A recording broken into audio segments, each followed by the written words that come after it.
Olá pessoal, tudo bem com vocês? Espero que sim. Aqui é o professor Josiano, professor de História e Geografia. Antes de começar a aula, eu quero parabenizá-los, pelo desempenho em todas as provas, e pela dedicação e empenho que vocês tiveram nesse segundo bimestre, ok? E que nesse terceiro bimestre vocês continuem, ok? Então vamos lá. Nessa aula de hoje eu quero iniciar compartilhando com vocês uma mensagem que fala o seguinte: sejam bondosos e compassivos uns com os outros, perdoando-se mutuamente, assim como Deus os perdoou em Cristo. Efésios 4. Então, nessa aula de hoje nós vamos falar sobre centros de poder e dominação colonial da África e da Ásia, que é o início do terceiro bimestre, o início da unidade 3 do livro de vocês, ok? Então vamos lá. Vamos iniciar falando sobre os Estados Unidos no século XIX, que é o capítulo 8 do livro de vocês. Então, neste capítulo, nós vamos identificar as principais características dos Estados Unidos na América no século XIX, e compreender o processo de conquista do Oeste. Conhecer a relação entre os nativos e os colonos estadunidenses. Compreender a expansão territorial dos Estados Unidos e o seu desenvolvimento econômico, a exploração e as motivações do desenvolvimento e as consequências da Guerra de Secessão. Então vamos lá.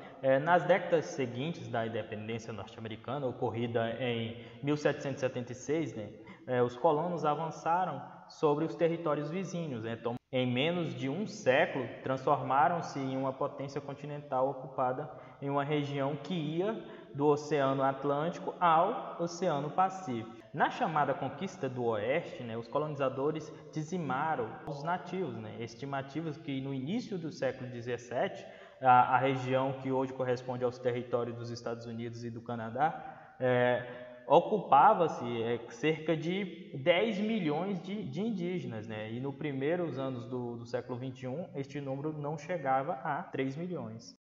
Então vamos lá, a expansão e o destino manifesto. Os governantes dos Estados Unidos incentivaram a vinda de colonos para ocupar produtivamente as terras ao sul e ao oeste. Dessa forma, o intenso fluxo migratório, vindo principalmente da Europa, multiplicou rapidamente a população estadunidense, sendo que em 1775 possuía cerca de 2,4 milhões e chegou a mais de 7 milhões em 1820, saltando para perto de 9 milhões em 1890. Outro estímulo para a ocupação dos territórios a oeste foi a descoberta de ouro na Califórnia, atraindo um imenso fluxo de população. A expansão territorial e o crescimento demográfico e o rápido desenvolvimento econômico dos Estados Unidos foram interpretados pelos estadunidenses como uma prova do destino glorioso traçado por Deus.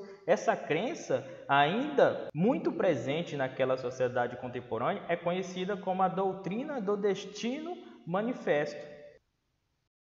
A conquista do Oeste vista pelos indígenas. Então, durante o avanço dos conquistadores para o Oeste, muitos indígenas morreram em decorrência de doenças trazidas pelos europeus ou foram assassinados durante os conflitos. Diversos grupos resistiram aos avanços dos colonizadores, realizando os ataques surpresa, emboscadas, que muitas das vezes resultavam na morte dos seus inimigos. No entanto, a superioridade bélica dos colonizadores prevaleceu. No final do século XIX, grande parte dos povos nativos indígenas da América do Norte tinha sido extinta. Os indígenas da América do Norte.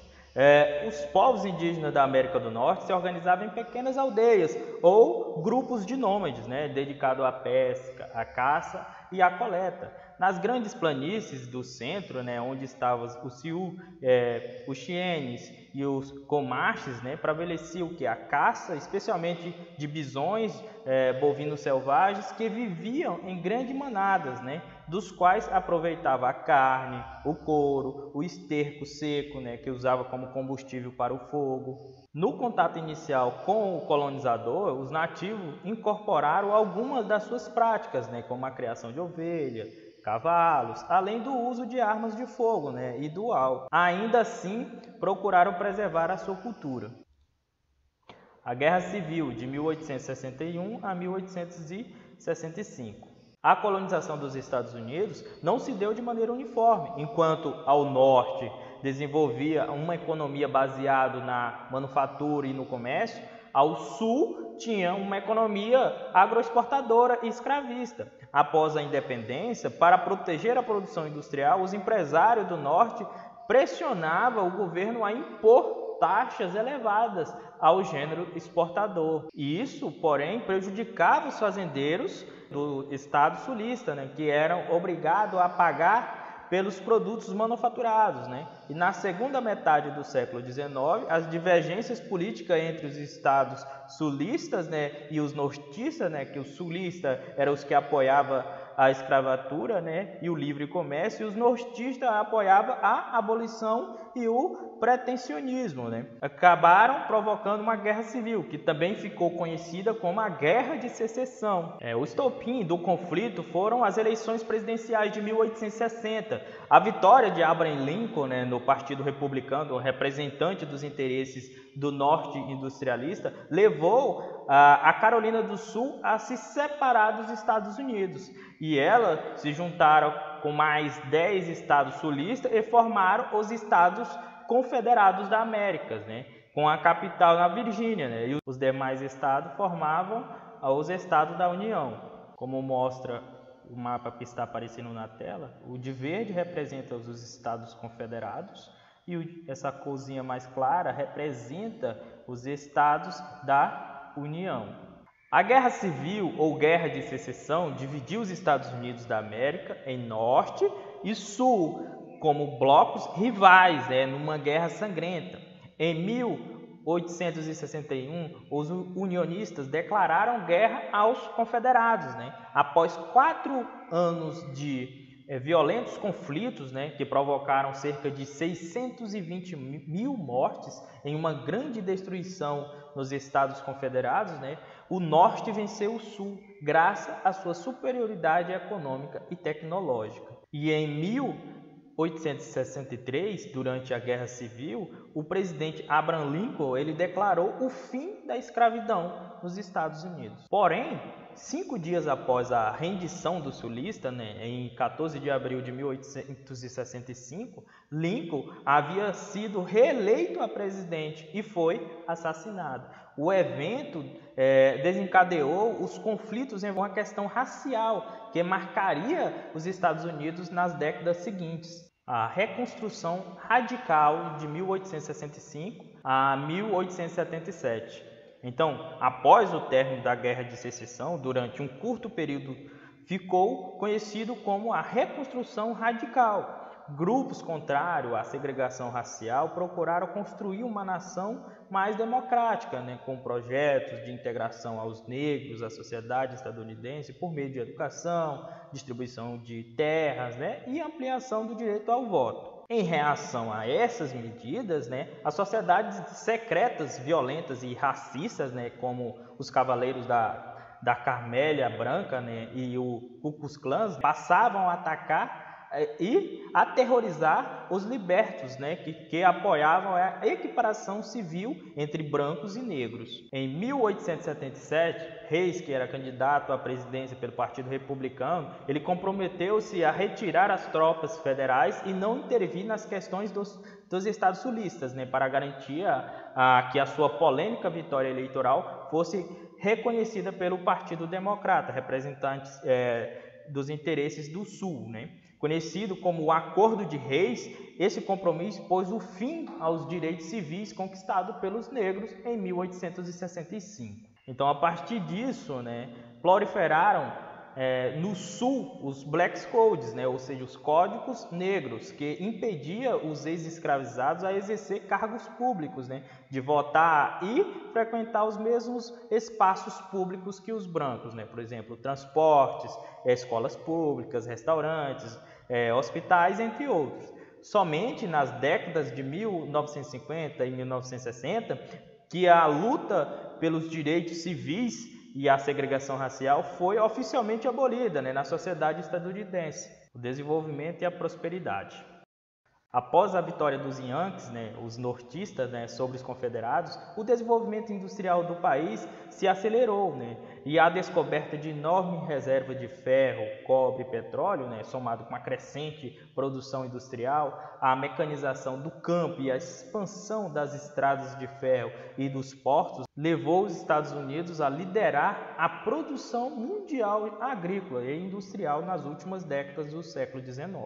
Nessa época, um fluxo constante de imigrantes que se dirigia aos Estados Unidos para formar a América, para continuar crescendo, porém era preciso encontrar novos mercados, tanto dentro quanto fora do país. Essa necessidade impulsionou a atuação imperialista dos Estados Unidos sobre a América Latina e outros lugares do mundo.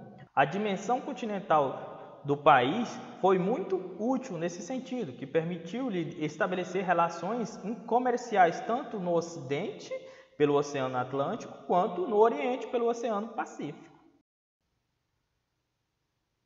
O imperialismo estadunidense na América Latina.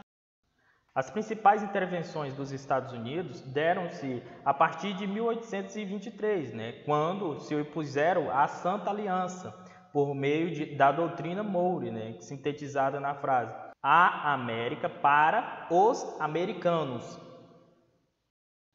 Décadas mais tarde, o presidente Theodore ele aprovou um documento no qual se dispunha a intervir em países caso achasse que seus interesses estivessem ameaçados. Essa declaração, voltada especialmente para a América Latina, fez com que a atuação externa norte-americana ficasse conhecida como a política do Big Stick, ou seja, do grande porrete.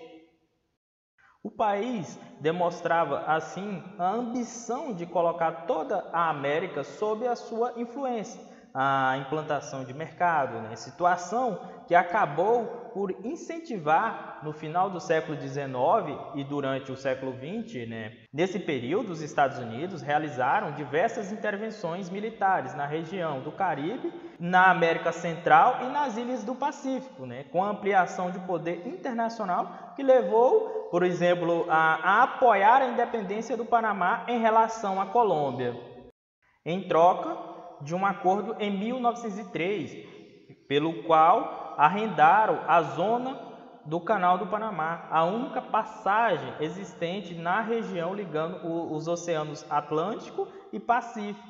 E somente em 1999 ocorreria a devolução da autonomia do Canal do Panamá ao governo.